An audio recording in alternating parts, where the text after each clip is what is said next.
Live here at beautiful Salt Lake City, Utah, here at DNA HQ. My name is Darren. That is AJ, and this is an episode of the DNA Sports Recap. What's going on, my friend? What up, dude? Not a lot, man. What is going on? We were just enjoying that beautiful Braves and Dodgers game.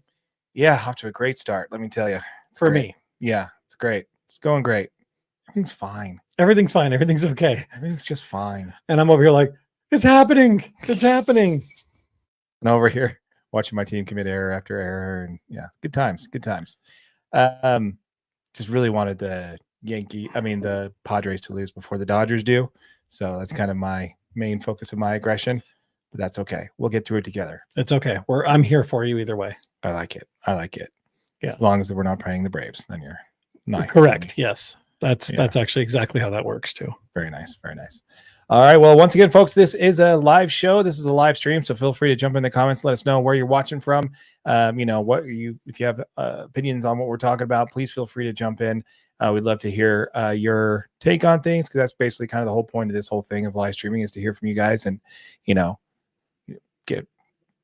just hear from the people, Yeah. We're here for the people, and the people are here for us. Sure. That works. All right. So what do we have on the docket today, AJ?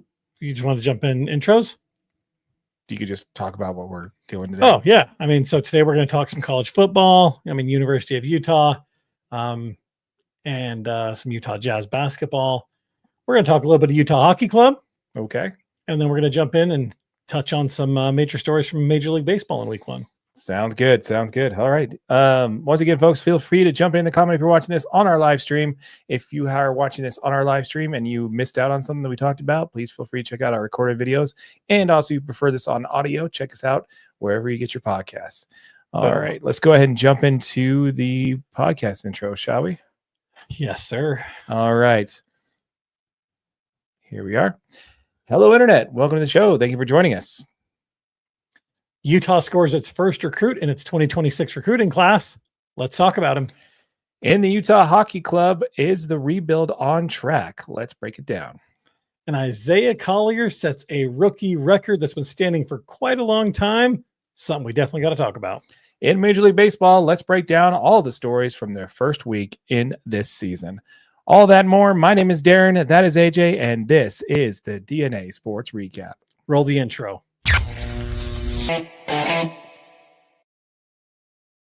How's it going, AJ? I'm doing great, buddy. I'm doing great. I'm just so excited for today. I know, man. I know. The seat is so comfy. Yeah, I really like that we switched these chairs. What, about a year ago? Yeah, because we did bar stools. We did some other weird chairs, but these ones. Yeah, these are the ticket for sure. I think the problem with these chairs is they're almost too comfortable. Yeah. Because we can just you just get into it and it's like, no, I'm not getting out. Yeah. And then we're just, there's some nights Darren has to just turn the light off and I just stay here in this chair. He comes in the morning and I'm just like, oh, hey, Darren, want to talk sports? That's right. Yeah. That's just literally, they just switch on his back where I just turn him on, and then he's right there. He'll come in and the lights are still on. These ones are still on. I'm just sitting here ready to go. Making notes. It's great. First of all, folks, if you are watching this, thank you for joining us on an episode of the DNA Sports Recap. Before we get into content, we'd like to encourage you guys to join the conversation in the comments down below. Let us know what your take is on your Utah football, college football. How am I doing that? Utah football DNA. Right. We want to jump into the comments and let us know what you think when it comes to your Utah football team. We want to hear from you. It just doesn't sound right today, the Utah football team. That just not coming out. Yeah, no. It sounds weird. University of Utah football team. There you go. Jump on into it and let us hear what your thoughts are on your Utes. We'd love to hear from you. Also, consider subscribing to the channel if this is the type of content you're enjoying, and smash that like button for your boy AJ right over there. Appreciate you. All right, so let's go ahead and get into our first topic of the day, which is actually going to be the Utes scored a tight end recruit, which was for the 2026 season, which is great. Colby Simpson. Colby Simpson has committed to the University of Utah. Colby is from Westlake Village. He is that's Westlake Village, California. Currently plays for Oak Christian High School. He is 6'5", 220 pounds. Max Prep has him at 6'6", 225 pounds, by the way. So there's a little bit of distinction there. Yeah, man, this kid's great, man. From what I can see, this kid's gotten offers from Wake Forest, Purdue, Baylor, Louisville, UConn, Arkansas, among others, but those are the ones that are most notable. 20 total offers on this kid, dude, and 20, insane. Including 12 from power conferences. So that's really impressive. Yeah. And he was obviously made multiple school visits, and he kind of noted that after he visited Utah, he felt an instant connection with the staff and the program, which is awesome. And I mean, one of the big reasons you get a recruit like this is because of all the success that the Utes have had at the tight end position. Dalton Kincaid's obviously in the NFL. Brant Keithy will be heading that direction this year. Cole Fotheringham had a great season.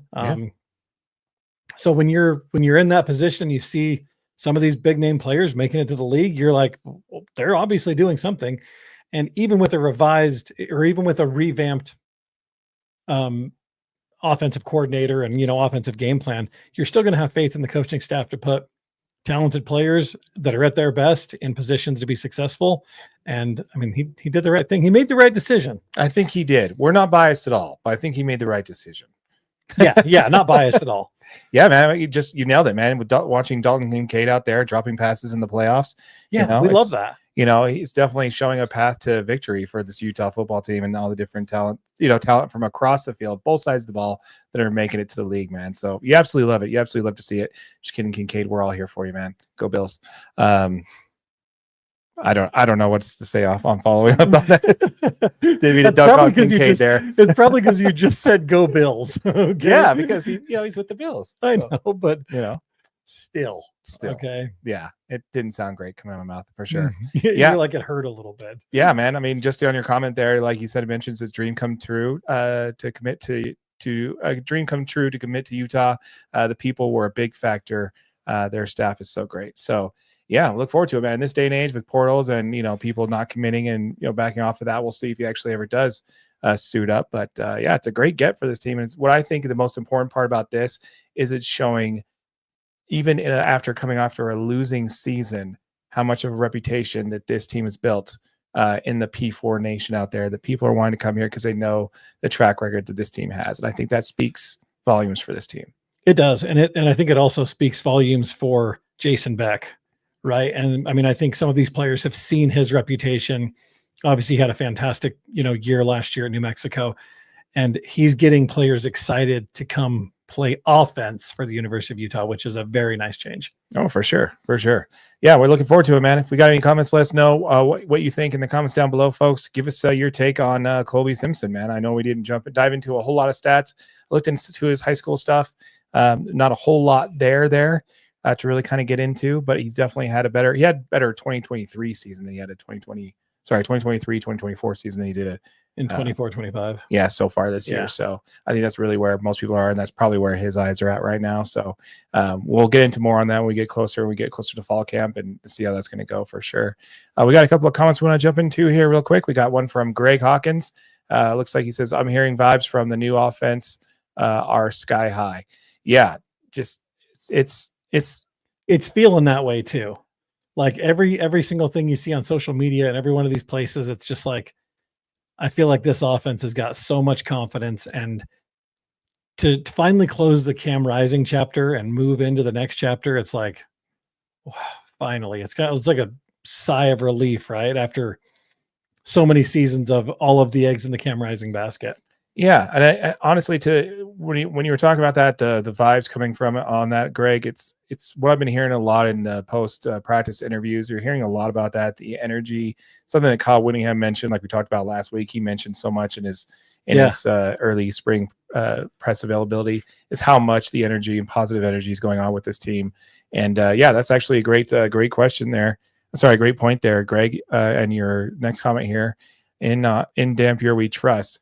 That's a great transition into our next topic, actually. God, Greg, it's like you have the notes for the show, man. That's what I'm talking about. Yeah, we seriously should point them on like a Google Doc and share it, with our with our channel legends, Yeah, absolutely. So there's an article on Deseret.com, which we'll link in the description below if you'd like to take a look at it, that dives into how much Devin Dampier is going to be a difference maker for this team.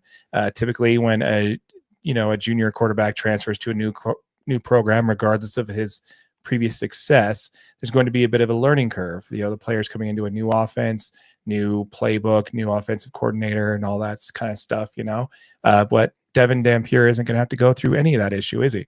No, not at all, because he made the decision to obviously come here with his offensive coordinator, Jason Beck. We know they had some strong chemistry in New Mexico. Again, we've said it before. We'll say it again.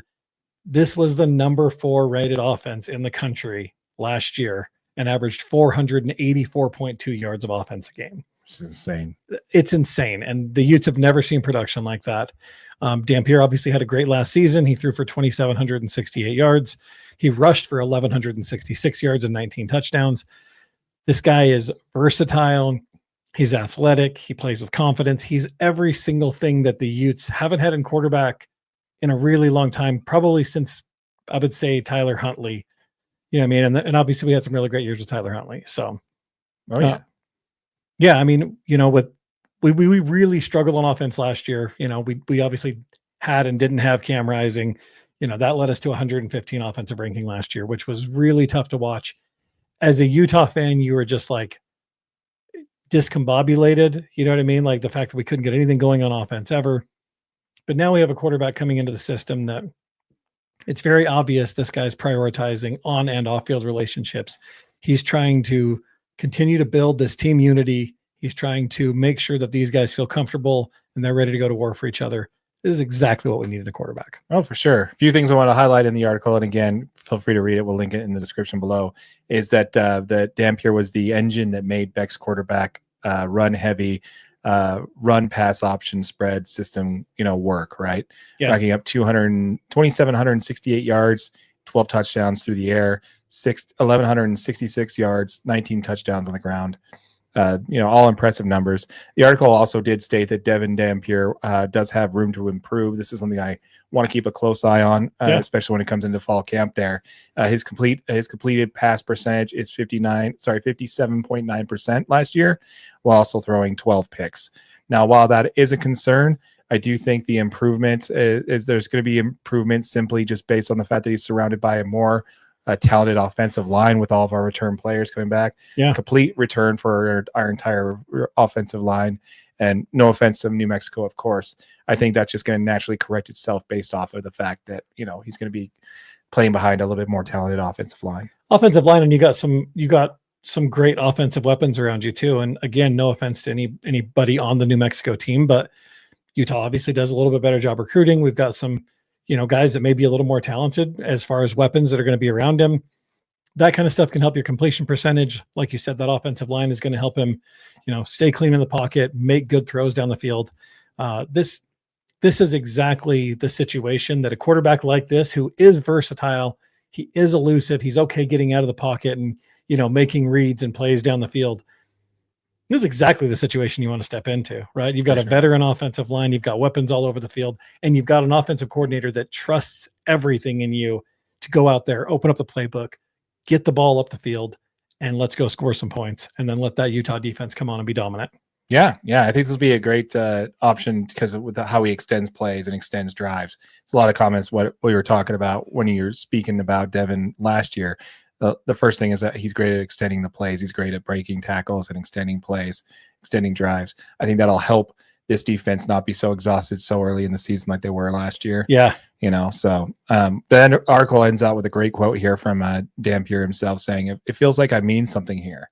He said, "I go out in public. I feel the love here. Utah expects a lot from their football team, and I'm going to make sure I deliver on that." And I just think that's what you want to hear from your transfer quarterback, man. That's fantastic. Absolutely. We want to hear from you folks. Let us know what you think in the comments down below. Please, once again, we did just launch a channel called Utah Football DNA. Please feel free to jump in the comments. Let us know what you think about Devin Dampier and, this new styled offense, not this new styled offense, but this newly put together offense for your Utah football team. And once again, folks, if you are enjoying this, please feel free to subscribe to the channel and smash that like button for your boy AJ right over there. Boom. All right, so let's go ahead and move on over and talk a little bit about Utah Hockey Club, shall we? Let's do it.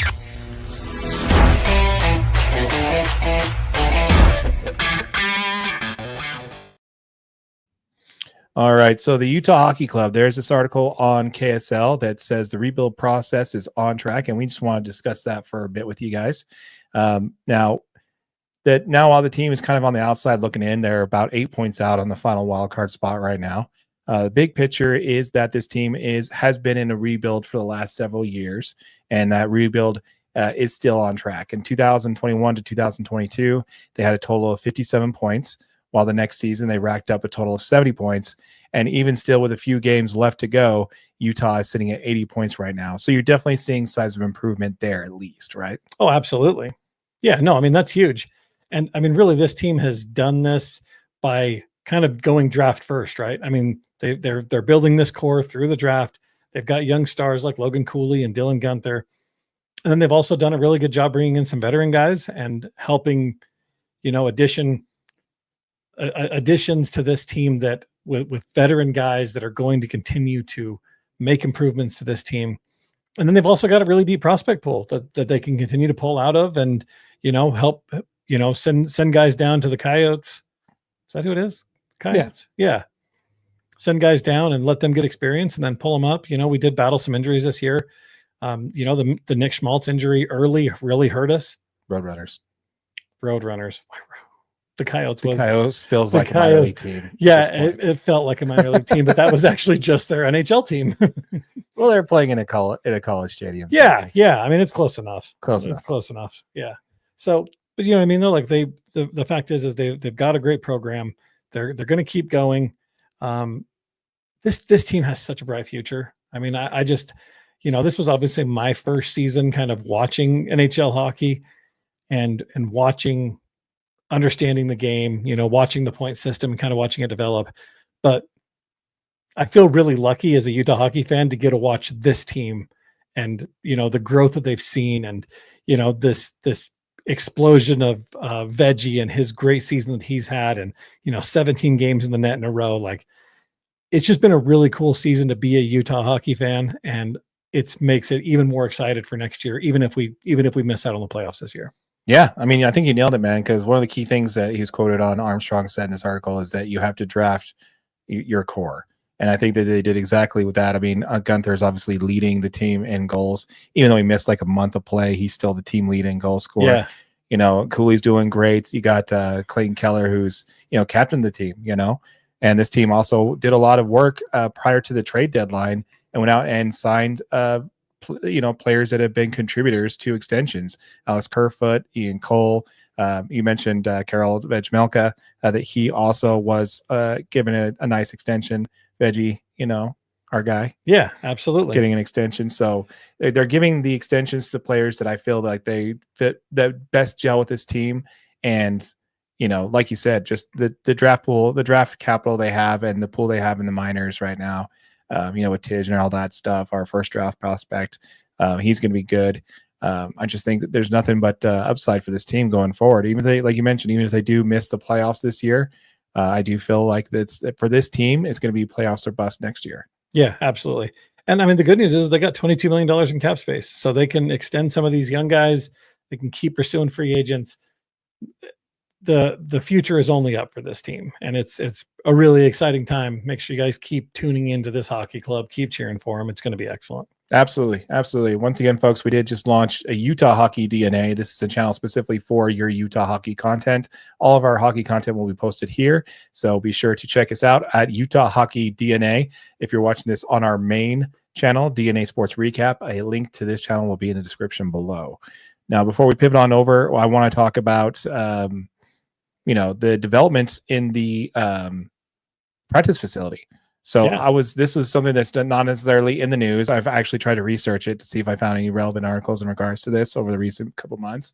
But the only thing is dating back to like August, October. Yeah, pretty much groundbreaking time. Yeah, around when they broke ground. But have you been out there lately? I have. Oh my gosh, dude! Like, not only is it like the sheer size of it, I'm like, okay, it's in the Macy's building. They could definitely fit 2 hockey rinks in there. Yeah, because that place is huge. It was huge. Yeah. Well, now when you go there and you're like, I just entered in the south part of the mall there, and along with Leighton and SEG, the contractors, was Leighton that they hired for this. Like, dude, you can't like, you drive into there and you used to have the Macy's parking lot, and then you have Macy's building.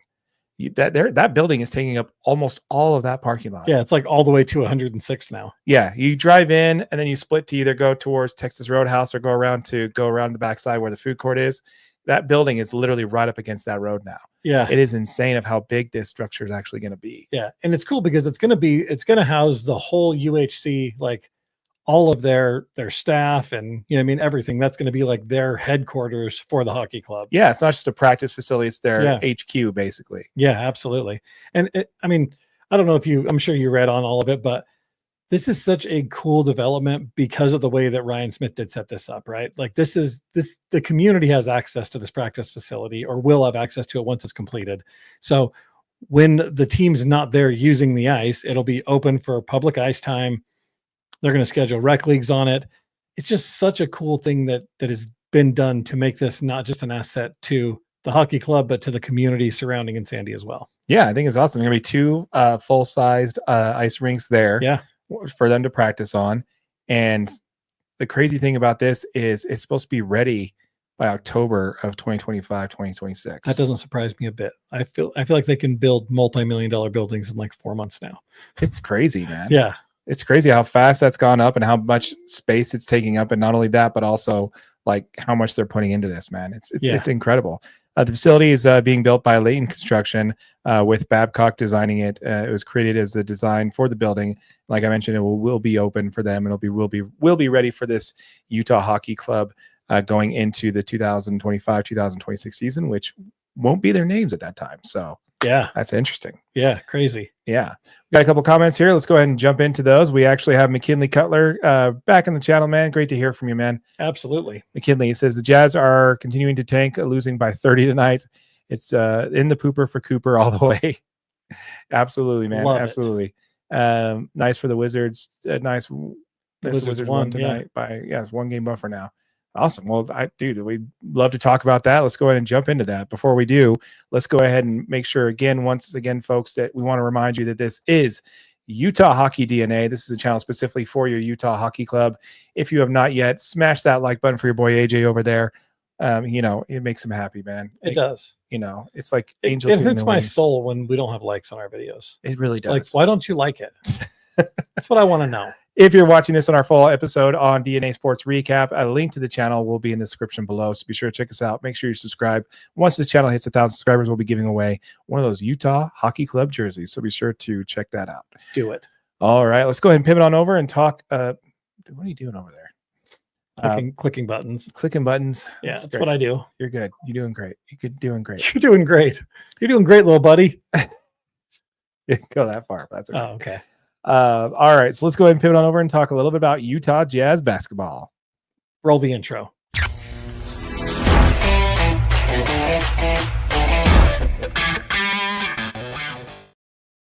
I appreciate that not cutting me off. And look how good you're getting on the color this week, man. So great. I am. I'm on point. So if you guys could leave a comment, let me know how much you appreciate the colors changing behind us. I'd appreciate it. Yeah, it's not just for editing, as McKinley has pointed out in the past. Like, guys, you forgot to change the color over. Yeah. It was great. But yeah, so let's go ahead and get on into it, man. When it comes to the Utah Jazz, we have a couple of subjects we want to hit on. Once again, folks, as a reminder, this channel is a new channel, Utah Jazz DNA, one of our fastest growing channels, one of the fastest growing Utah Jazz channels in the game. So be sure to check us out at Utah Jazz DNA on YouTube. Make sure that you subscribe to the channel if you have not yet. Hit that notification bell, because once we hit 1,000 subscribers on this channel, we'll be giving away one of those sick new Utah Jazz road jerseys. And again, as always, smash that like button for AJ over there. Thank you. All right, so let's go ahead and jump into the first comment. The first comment is going to be, the first topic that we want to talk about today is going to be Isaiah Collier, man. So one of the highlights of the fact that, McKinley, to your point there, of this team continuing to lose, they did get a loss on the road to Charlotte, I believe. But something great happened, man. Isaiah Collier passed John Stockton for the most assists given out by a rookie player, which happened in the 1984 to 85 season. So it's been 40 years. 40 years is insane. That is nuts. That is a long time. And also 84, 85 does not feel like it was 40 years ago. Yeah. I was going to say 20 years ago. So yeah. That's what I was going to say. 20 years sounds much better. 40 years ago. Yeah. Yeah, Darren, you're getting old, man. Dude, my knees hurted when I said that. I'm just saying. I'm just saying. But yeah, Collier produced 17 points, 7 assists, 3 steals, 2 rebounds, and blocked 1 shot. And I heard, rumor has it, that he also sold a bag of popcorn. In the 110-106 loss in the Spectrum Center, he finished 6 for 11 in shooting from the field in 32 minutes. The Jazz finished the March with a record of 1-16. As a reminder, Isaiah Collier was Rookie of the Month in February. Yeah, and the fact is at 1-16, it may sound a little daunting, but that was right where we wanted to be. Exactly. You know what I mean? Like we could have gone for 0-17 and been perfectly okay with that. Yeah, we would have been. Yeah, thanks for the update. I'm glad that the Wizards did lose, because that 1-game buffer, we might need that. We can't win any more games this season. Yes. No, we need to keep it, because I don't think anybody else. Realistically, we have the same chances. As long as you're in the bottom 3, you all have a 14% chance of the number 1 pick. Yeah. But I mean, the Pistons. We can't take any chances. Right. I think the Pistons were been in the top 3 like 5 years in a row, and they've never gotten above pick 4. Yeah. So that would hurt my soul. I would cry, actual live tears. Yeah. Yeah. We'll definitely get into the draft here in a little bit, because that's definitely a subject we want to talk about. But yeah, man. So this 29th pick reached 419 assists on the season with his performance, surpassing Hall of Fame John Stockton back in 1984-85. He's the first rookie to dish out over 400 assists since John Morant. Oh, no way. 2019-2020. Okay, so he's been pretty productive. I like that. Yeah, I like to hear that. It's not just a Jazz stat, man. I think he's been extremely productive in his limited minutes. He's averaging 8.3 points a game, 6.2 assists per game, 3.5 rebounds, and he also is 41%, 42% shooting from the field.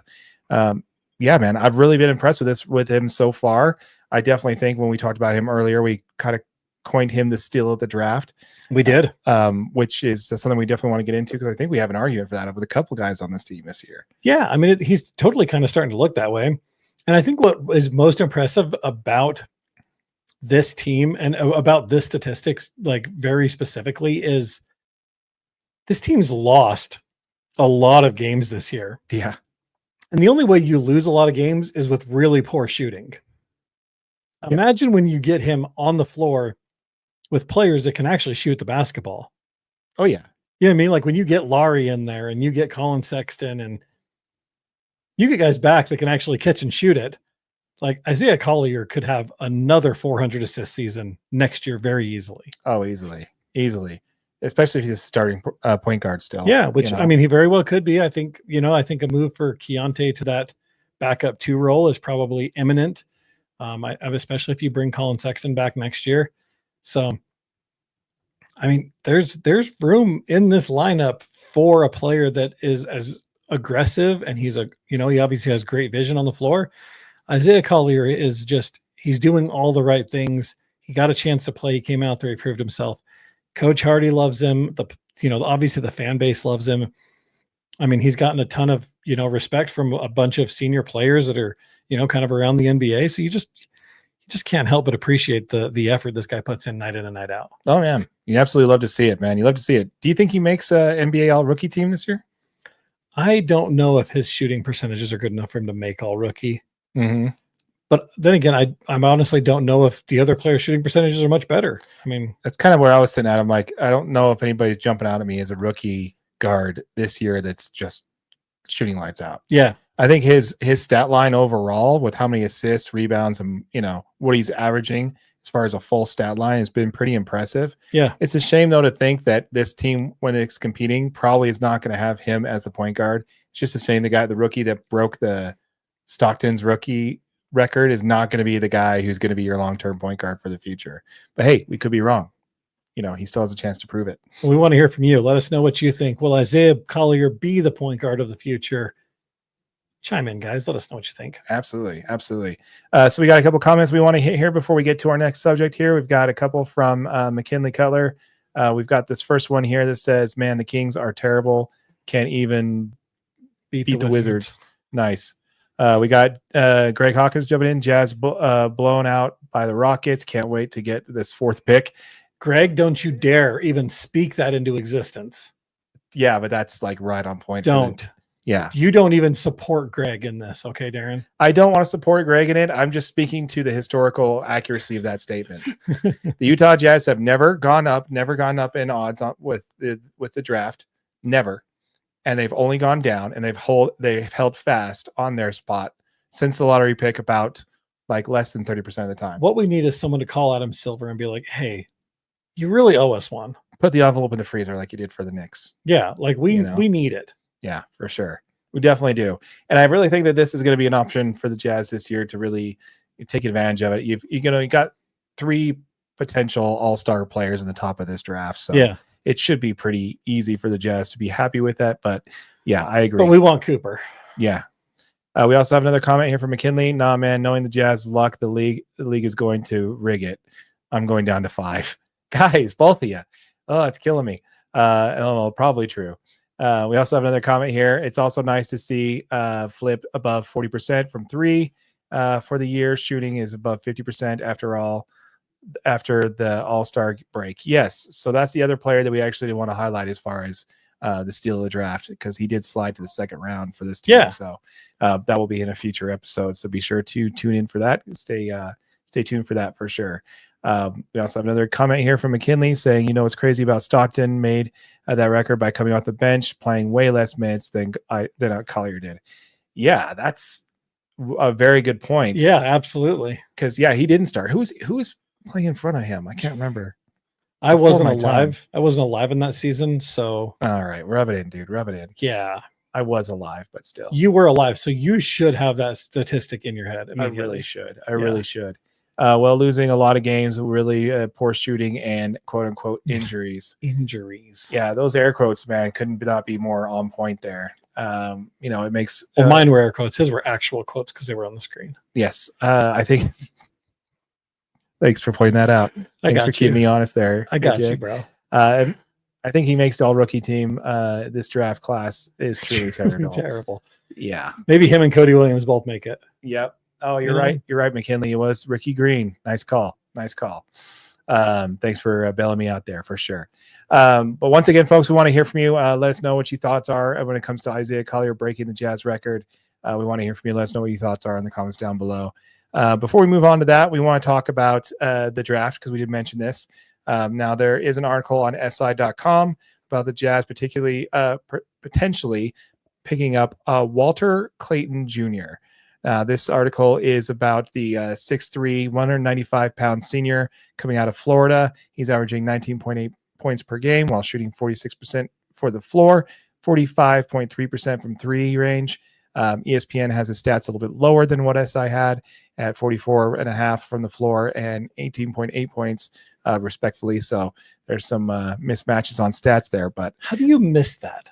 I don't know, dude. Like how do you report different statistics than somebody else? I can understand like odds makers, like when we're doing the odds, like the over-unders when we're doing college football. Yeah. Like I can understand those not being on because sometimes they update differently. But when you're talking just straight statistical data, that doesn't make sense. Yes, it doesn't make sense for me at all. So yeah, I'm insulted. There's a little bit of confusion there, and just let you know, your boy did his research and found several. So, I'm on point on it. That's what I'm talking about.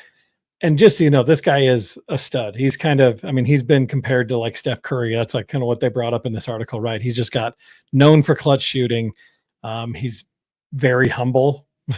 It says that like directly in the article. He's very, very humble for about the comparison. Now, Steph Curry. Did you see the interview when they asked him that question? No, I didn't. Oh yeah, he's like, well, his statement was, very much was like, oh, that's a great comparison. That's a lot to live up to. I'm not there, so he is very humble. But anyway, what are you? Yeah, no, I mean that's just great though. This kid's got, he's got the intangibles. He plays with toughness. He's competitive, and this is kind of exactly. I mean, a great shooting guard at 6'3" is exactly what the Jazz are going to need moving forward. That is, it's tough to say. It's also very unlikely that Isaiah Collier ever meets those shooting percentages. He is more of a head down, go to the basket kind of player.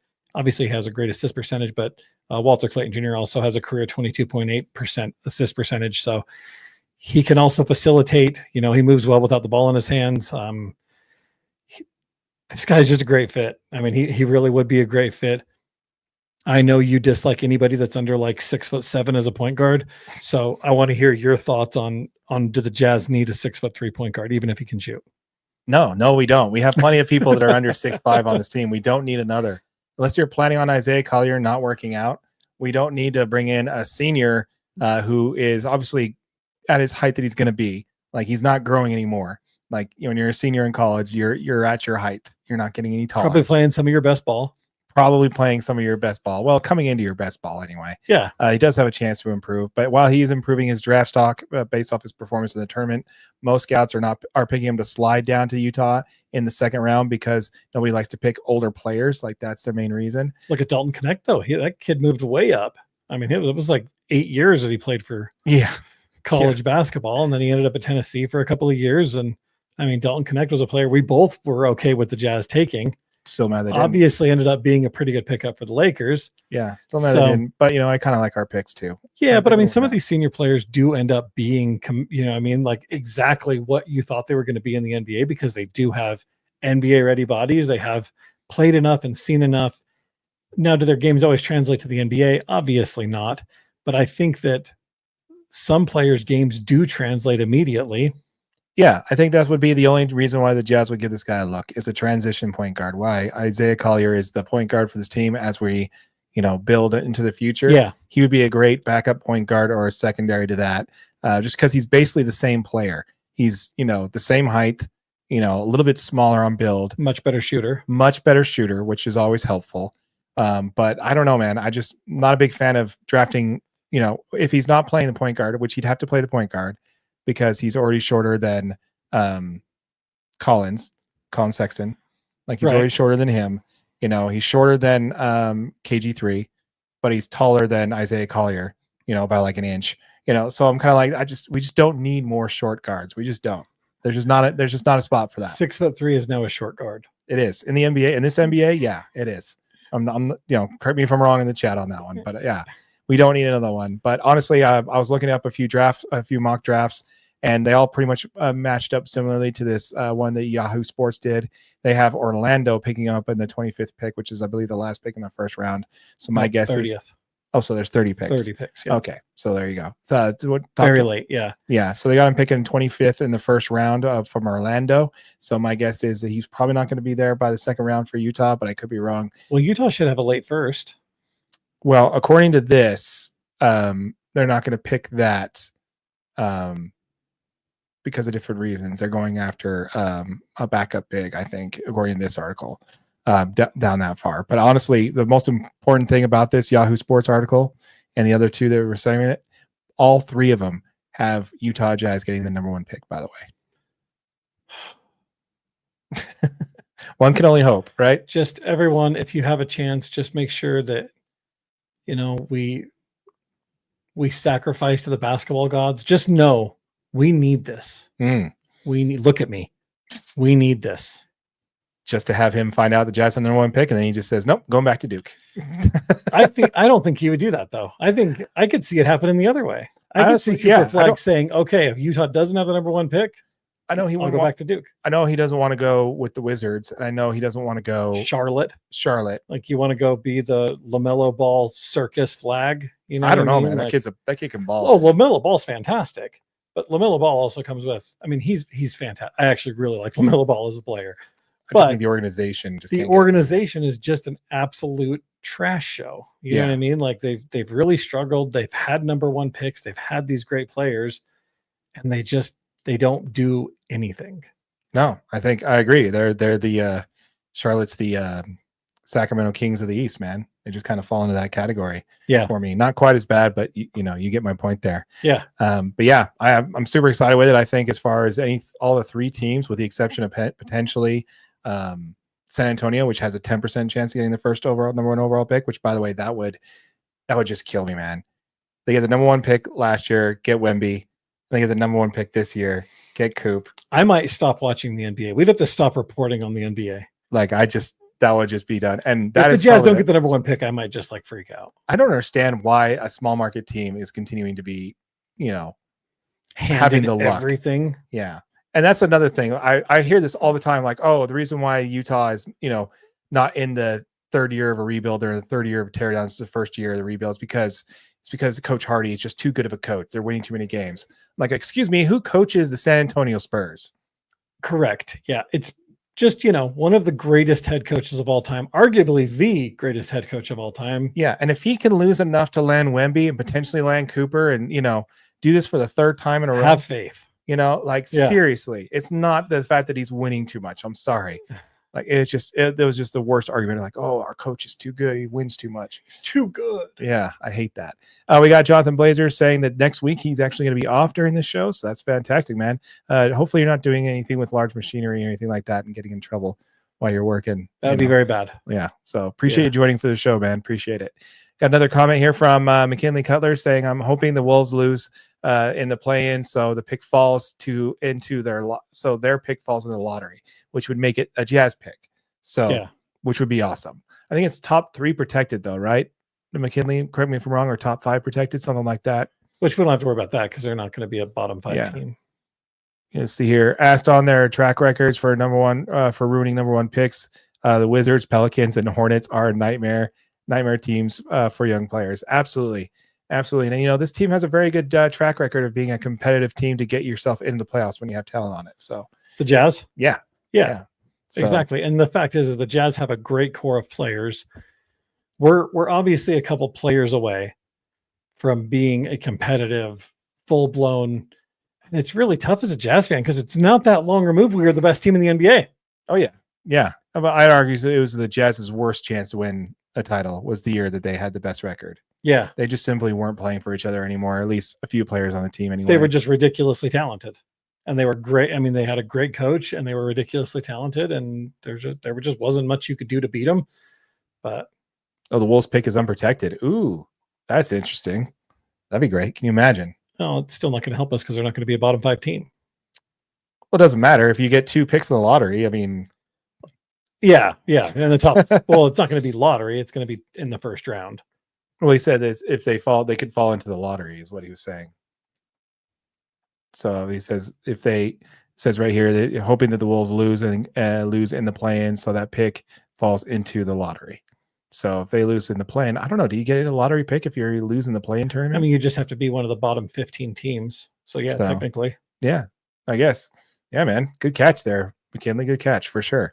Once again, folks, we want to hear from you. Let us know what your thoughts are in the comments down below. As a reminder, folks, we did just launch Utah Jazz DNA.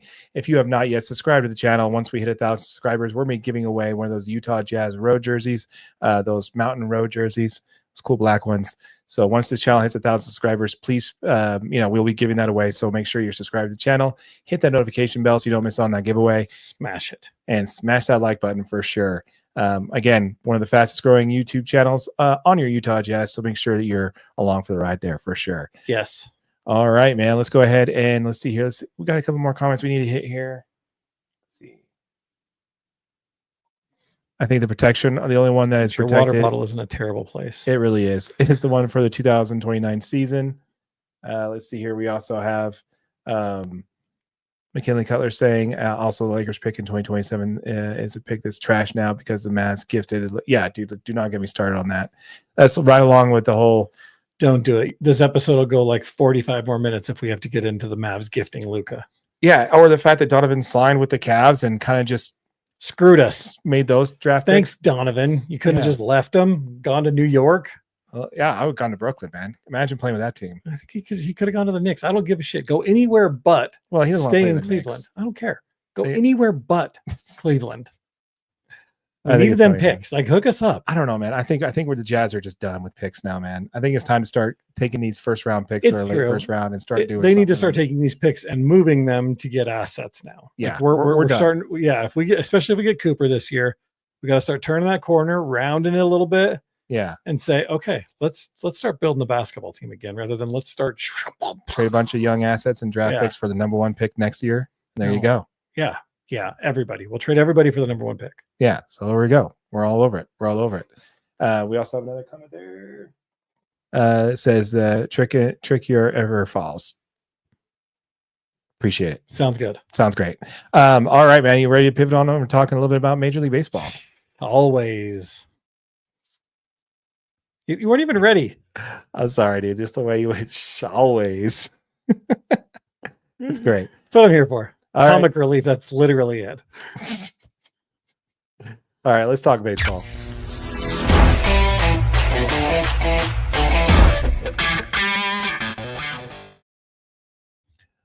All right, man. Well, hey, first week of MLB season is in the bag, my friend. Underway. So we've got the first week tomorrow. Is it in the bag or is it underway? Well, the first week is the completed. First week's technically in the bag. Yeah, as of tomorrow. It's bagged up. So it's not So it's not in the bag. Well, the bag's half full. We're about ready to still poking out of the bag. Yeah, we're about ready to smush it down and go like that. You know what's crazy? You know what's sticking out of that bag? What's that? Torpedo bats. Oh, dude, for sure. Yeah. How's that for an intro? That is great. That's a segue, my man. Nice segue. Bam. That deserves a mid-show cheers right there. Yeah. For sure. Dude, I don't know if we've ever done mid-show cheers. Mid-show cheers. Cheers to you. Cheers to you guys. All right, so let's go ahead and break into these Torpedo Bats, huh? Let's do it. All right, before we get into that, again, first full week of the season. Again, we have two undefeated teams in the Dodgers and the Padres, at least currently. And we have one team without a win, which is the Atlanta Braves, at least currently. Boo. So that's kind of like the overall first starts. Let's go ahead and jump into these Torpedo Bats. Braves are still winning. Yeah, I'm sure they are. Like I said, dude, it's just, it wasn't going to happen today. Sorry, I just needed to know.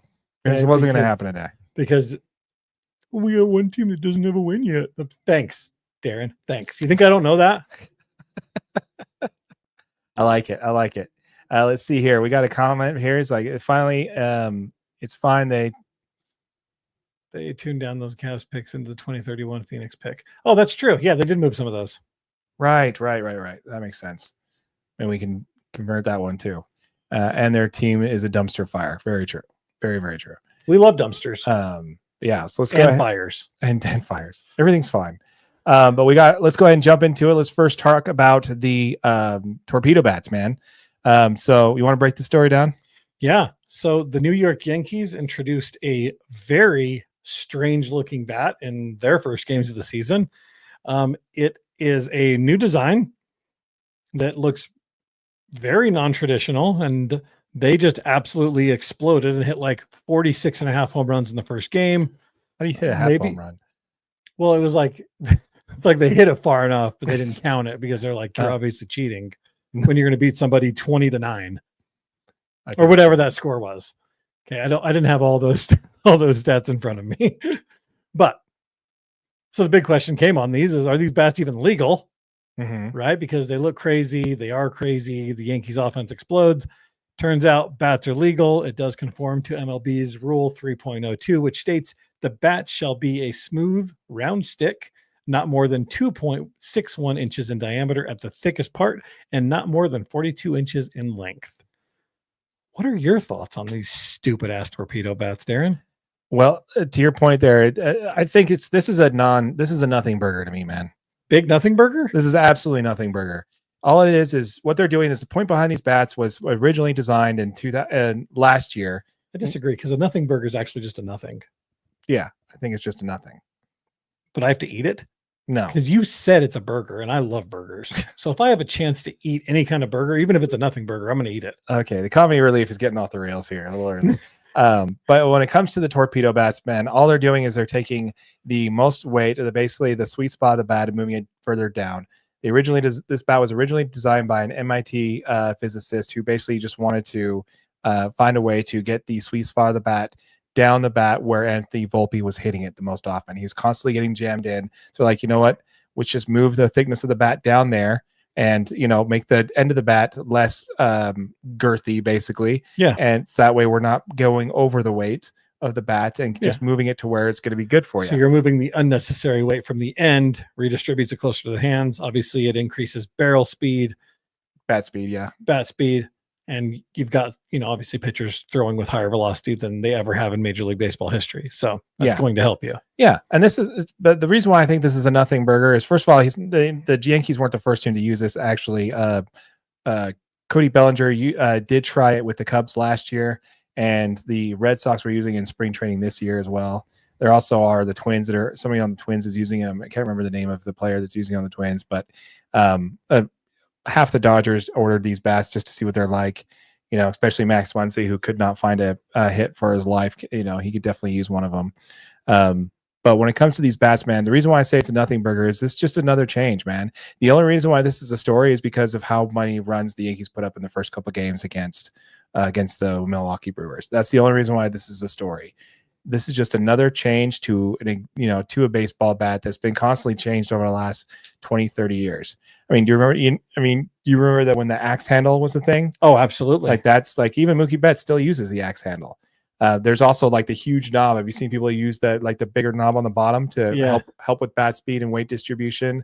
There's the non-handle there where basically it's just a taper bat that comes all the way to the bottom and there's no knob at the bottom at all to give you more length to, get you more exit velocity on the bat.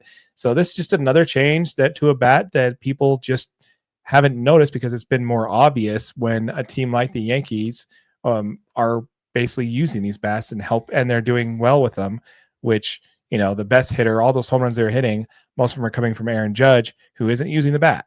So it's just kind of interesting. The Yankees, very convenient. The Yankees do have 3 players who are using them. Anthony Volpe, you have Jazz Chisholm and Cody Bellinger all using these bats, who are all using these bats.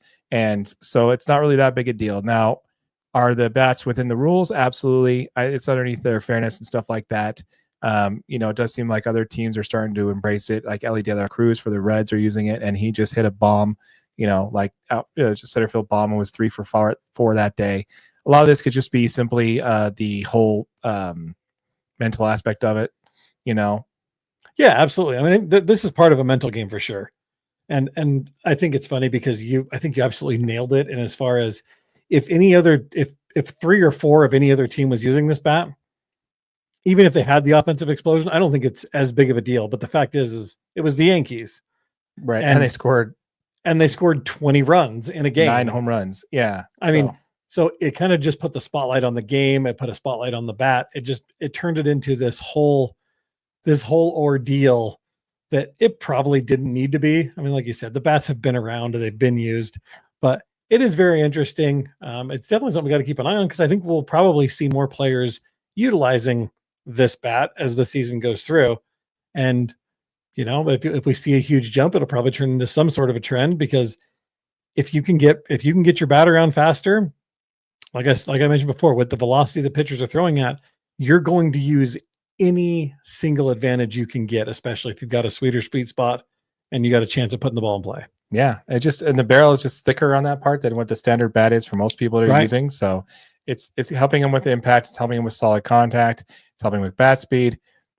The number one problem I see with this bat, though, is that a lot of players who are already hitting well are not going to use them because the most important thing is for a bat is how it feels in your hands. If you don't like the way it feels and you have to readjust your entire swing, it's just not going to be, it's going to be, like I said, it's not going to be a huge needle mover for me. I think the league's okay with it because it's improving the offense. But other than that, I just think it's, like I said, it's just another fad for a bat. It's no different than the other ones. We'll probably see people use it. And in like a year or two, we won't even notice it anymore. Yep, totally agree. Anyway, we want to know your thoughts on that, folks. Let us know what you think in the comments down below. Are the Torpedo Bats something, nothing, or everything? Do you think it's a nothing burger like I do? Is it a fad? Will it go away? Or is it just another latest addition to the changes of bats, and it's just something that you're going to get used to and forget about? We want to hear from you. Yep, absolutely. All right. So next thing we want to do here is a new segment, man. Actually, before we do that, let's catch up on some of these comments here. Yeah, we got a few. So let's go back here. We've got, let's see here. First one we have is from Greg Hawkins. Cubs have elite offense. Yeah, man, you guys are putting it on the A's right now. The Sacramento A's, by the way. Or sorry, just the A's. They don't want to be called Sacramento A's for some reason, which I think is really stupid. They're playing in Sacramento? Yes.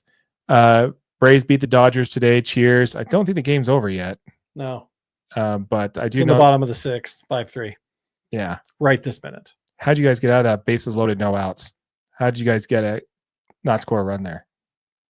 That's called Braves. That's called Atlanta Braves offense, my friend. Oh man. Yeah. Really wanted the Dodgers to be the team to not get a loss first. I just don't like it when it's the Padres. So it's all good.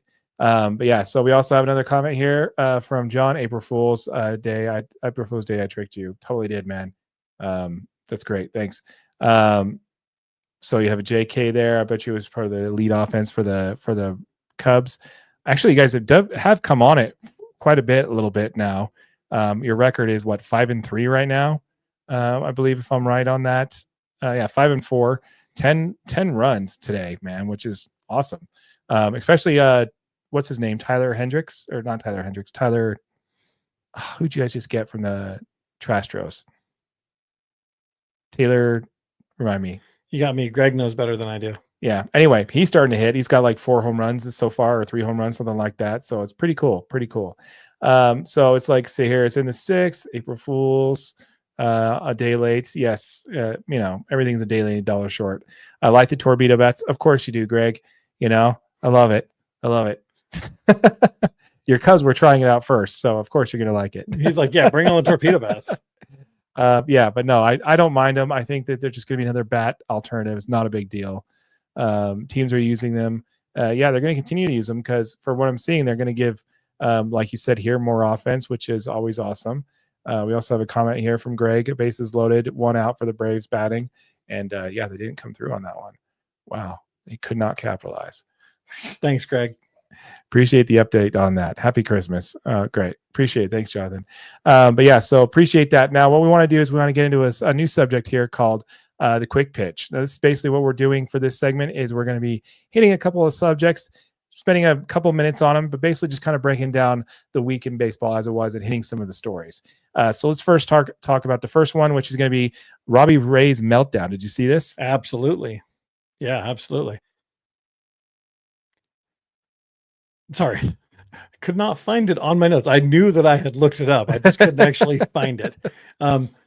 So this guy's having what, perfect 5 innings? Yes. Yeah, 5 perfect innings. He's just going at, like, he's handling business. Against the Reds, I believe. Yeah, against the Reds. And all of a sudden the fans start taunting him as the pitch count. Well, he actually got a pitch count violation, a pitch clock violation first. Yeah. Yeah. So he gets a pitch clock violation, and then the fans start taunting him, counting down, and he throws 4 straight balls and walks the next batter. Right. And then the next batter gets another pitch clock violation. They continued just taunting him, didn't they? Yeah. Until they pulled him out. Yeah, it was crazy. Ray gave up back-to-back home runs and was eventually pulled from the game, highlighting the psychological impact from the fans there, which, by the way, I've never been the type of guy to say this, but actually, no, it's the Rays. So it's not, it's against the Giants. So I'm perfectly okay with this. I was going to say it's not for the Giants. It's against the Giants. It's the Reds fans. Love you, Reds fans. That was fantastic. Way to take it down, man. Way to knock out a perfect game. When has a fan ever blown a perfect game for? Dude, I mean, that's just it, right? These fans are all in. They're like, whatever we can do to help, we're here to help. The team that does opening day the best is the Cincinnati Reds. They do an opening day parade in Cincinnati. Like, that team loves their ball team, and that city loves their ball team. And if you ever get a chance to experience opening day, which I've never have, but I've just heard stories, would love to, is go to the the Reds game on opening day, because they just know how to do it. It's fantastic. Absolutely love to see it. Way to go, Reds fans, for basically chasing Robbie Ray right out the gate when one of his best games he's pitched so far this season for the Giants. So fantastic.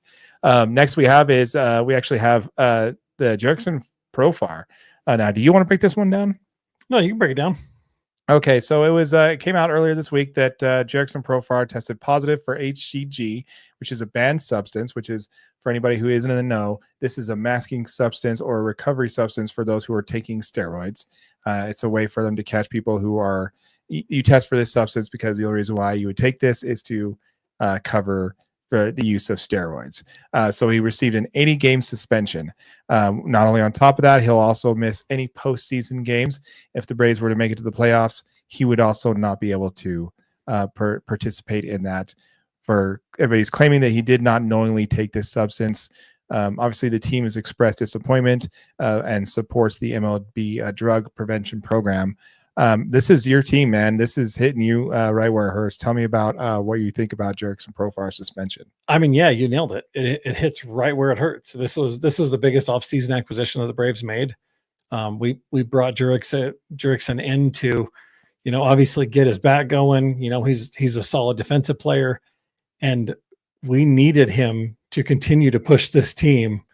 And now it's going to, open the door for some of these younger guys, but he just, raises a bunch of question marks. Right now we got Brian De La Cruz out there, who he's been in and out of the minors and majors. Jared Kelenic had a good season last year, but he's going to be forced to play a lot more.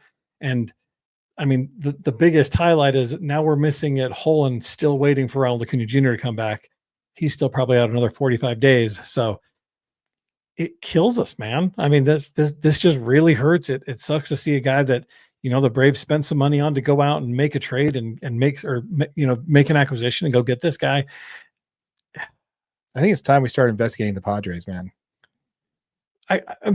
Yeah. It's just, I'm all for it. Let's blame the Padres. I think they were feeding this stuff to him. Well, it's a year after Fernando Tatis Jr. got popped for that whole ringworm incident, right? Yeah. So he got popped for PEDs and got a 50-game suspension. And then obviously, I mean, Jerickson Profar signed a $1 million deal to go back to the Padres and had raised his batting percentage by 60 points. His WRC plus was 8% below average the year before. And now after that year in 2024, he was 30% above average in 2024. Right. I mean, he hit more home runs than he ever had before. His exit velo went up by, as an astounding amount. So this guy went from, at age 31, had his best season out of nowhere on a career year on a prove-it deal where he had a $1 million prove-it year. Yeah. My question to Jerickson is, why the hell did you keep taking this once you signed your contract? Why are you risky? You just gave up $6 million. Yeah. The suspension is without pay. And yeah, of course, would you, but that's my question. Like, this came up on Talking Baseball. If you were Jerickson Profar, why wouldn't you do this, man? You signed a 1-year deal. You used steroids to get to the point where you're a better player, and you just signed a $54 million deal. Now you're going to make about $36 million. I mean, it's not like the contract's null and void, Right. You're just missing 80 games worth of pay. Yeah, he just sucks for him, and maybe he should have stopped it, but the only thing that makes me really concerned about this particular story is this is just opening the door for other players to do this. Because why wouldn't you do this if you're a player who's on the outside looking in? Why not roll the dice? This is a perfect example of why players do this. They're on the outside looking in. They're stealing jobs from players who are doing it the right way in the minors. But basically, he walked into a $50 million contract where he's going to make $10 million a year for the next 5 years, whatever. And he's set for the rest of his life. There's generational money right there. Yep. You think he's going to bat an eye on this? You think he's losing sleep at night over this? Oh no, probably not. He's sleeping fantastic. Especially because that HCG's not out of his system yet. He's probably so good. I mean, you're not going to the Hall of Fame, so what do you care if you have this on your record? Yeah, you just made tens of millions of dollars. Get a little asterisk, missed 80 games for positive drug test. Who cares? I hate it, dude. I'm still rich. Yeah, this angers me more than anything, man. Like, I really don't like this. This is a story that really kind of pees me off. But anyway, let's go ahead and pivot on over to the next one. We got Seth Brown. This was an interesting story. Did you hear this one? Yeah, I did. This is really funny. So there's a bunch of videos on social media, obviously YouTube, you name it, where they're showing the pitch count with this guy, and Seth Brown managed to pitch 5 straight balls and absolutely nobody notices. So, I mean, the hitter, and it's funny because you watch the count on the Brown screen. Was the hitter. Oh, I'm sorry. He was the hitter. He was pitched 5 straight balls, but like as the hitter, like you watch the count on the screen go from 3-2, and then another ball's thrown, and then another ball's thrown. They finally walk him. It's like, yeah, how does that? What the hell? That's the biggest thing is why did nobody notice? Not either dugout, not the pitcher, not the catcher. Yeah, obviously they're not going to say anything if they're not going to take a walk. But the batter didn't notice. Fans and commentators were, nobody noticed it. Like even the broadcaster, which was just like, oh, well, whatever. I don't understand why this one can just simply be completely forgotten. Like this isn't the only time this has happened, but to me, this makes no sense. It doesn't make any sense. But the good news is the game corrected itself, right? Because he still ends up drawing the walk. Right. Could you imagine striking out on that 5th pitch? Because the count was 3-2. Could you imagine striking out and then going back and watching? It's like, wait just a damn minute. Yeah. That was the 4th ball right there. Makes not a whole lot of sense, but that's what makes baseball a beautiful thing, man. You never know when something like that's going to happen. Yep. All right, so let's go ahead and jump in the next one here. This is going to be about Roki Sasaki.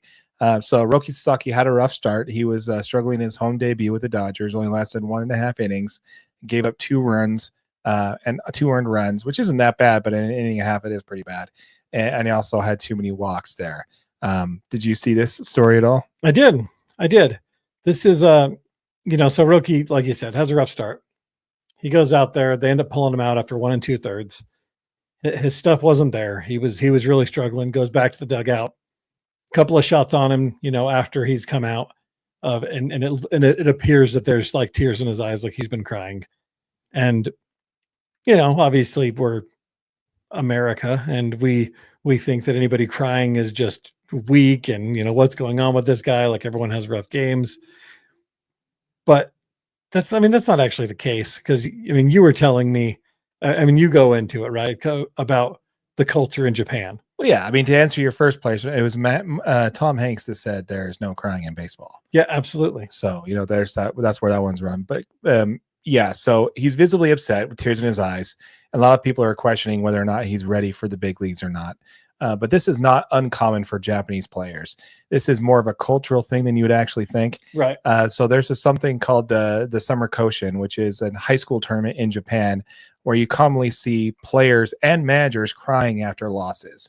It's a sign of respect for your opposition. Hey, you beat me. It's more of a sign of respect and a sign of admiration to the opponent that beat you. It's not necessarily, a kid who's overwhelmed with emotion who can't handle the fact that he's not, playing well, which also could be a part of it, but it's just more common and more culturally acceptable for Japanese players to cry after a bad performance than it is for most, players in Major League Baseball. Again, like I said, this is kind of like not a nothing burger, but I think this is definitely a story that's being overhyped simply because it is Roki Sasaki. Everybody wanted him, and he is struggling coming in here as his first start in the majors there. So yeah, I just think that's a lot of it is coming from that. What I really love though is that the fans and are really rallying around him, emphasizing his potential. And like I said, this is something to be expected. It's almost as if someone maybe mentioned that he should have started in the minor leagues, but everyone got on this guy's case about it. So can't remember who that guy was. But, no. Good looking dude. Age, good looking dude for sure. Probably been on the channel before too. Yeah, I think he's been on the channel before. Yeah. But he'll be fine, man. His stuff is filthy. Once he gets control of it, he'll dominate. Yeah, I totally agree. And the fact is rookie pressure is real, and it's difficult.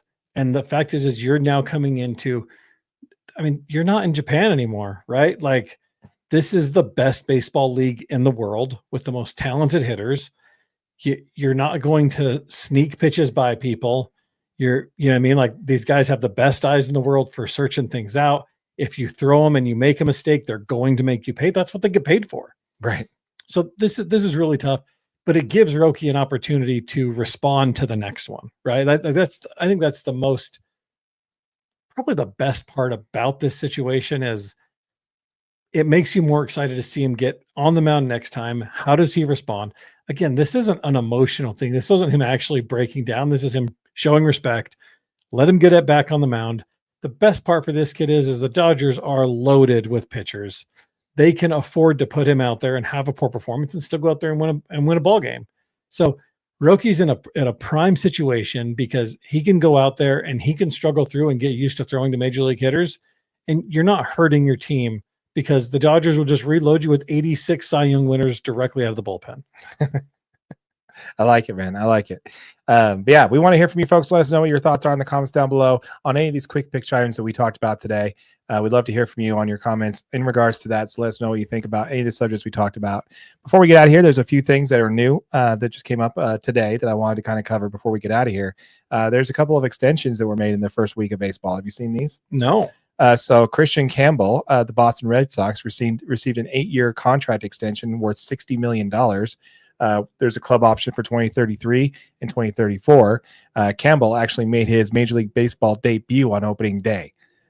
So he made his debut, already impressed. He's batting .375 in his first 5 games. This is a Braves move, right? I was going to say, this is totally a Braves move, right? Like, yeah, one good game and you're like, sign this guy, we'll take him. Like, apparently this was $8 million a season. It's all ours. Apparently there's talks with him and the Red Sox prior to the beginning of the season. They were talking about it in spring training to get an extension there. Right. But yeah, I think this is a win-win, man. You get to buy out, he's going to be making more money in the early parts of his career. You're buying out some of those arbitration years. So if he's continuing to play well, the Red Sox are making money back, so don't have to pay him full arbitration. I just think this is great, man. The Red Sox also extended Garrett Crochet earlier this week to a 6-year, $170 million deal as well. Garrett Crochet was one of the pieces that everybody wanted to trade for last year, but he, refused to play in the playoffs unless he was given an extension beforehand. So yeah, the Dodgers were apparently didn't hurt him too bad. Thank you. Yeah. But yeah, I mean, I think it's great. 6 years, $170 million deal for him. Good for him. Good for the Red Sox. Same concept there. You're buying out. You're basically paying this guy based off of what you think he's going to be able to do. He's got a couple of opt-outs in this deal as well. But yeah, just a couple of extensions there right out the gates that I think are impressive, man. And I do think more teams need to do this, man. This is something that's, it's smart. If you got to pull the trigger early. Like Yeah. if you've got a talent, you've got to get these kids under contract, get them on the field, get them playing time, and see where it goes. It's just money. You'll make more. It's just funny. There's one more that I wanted to bring up, which is actually Jackson Merrill's contract extension. Ooh, Jackson Merrill's a good one. I have him on my fantasy team. So he also just signed a contract there, a 9-year contract with the Padres, which will basically carry him into his year 30 season, 30-31 season, I believe. When it comes to that, the contract is $130 million, $135 million, according to one source. But this is exactly the same thing. I mean, if it wasn't for Paul Skeens, he would have won Rookie of the Year last year. Yeah. It makes more sense just to buy out that contract, buy out those arbitration years, and move that money, shift that money earlier into the contract. This is great to see because this is the Padres who actually had to borrow money to cover their payroll. Cover payroll last year. Yeah. Yeah. So what's great about that is that coming into the sounds like they found some. Yeah. Well, they have a lot of people coming off the books, Darvish, some other players. Oh yeah. Some of those they're coming off the ones. Yeah. So yeah, anyway, those are the extensions I want to kind of drop in here towards the end of the show there. Again, folks, let us know in the comments down below what you think in regards to anything we talked about in Major League Baseball today. Drop in the comments, smash that like button for your boy AJ over there. And as always, subscribe to the channel. This channel did just hit 1,000 subscribers, where I believe we're at 1,300 now. Yep. So thank you all to that. Once this channel hits $500 in AdSense revenue, we'll be giving that back to our subscribers. 5 of you are each going to earn $100 each. So make sure you subscribe to the channel, hit that notification bell so you don't miss out on the giveaway. And again, smash that like button for your boy AJ. Boom. And if you're watching on YouTube on one of our short videos, just know this is available, the whole episode in its entirety as a podcast, wherever you get your audio. With all that said, my name is Darren, that is AJ, and this has been an episode of the DNA Sports Recap. Till next time.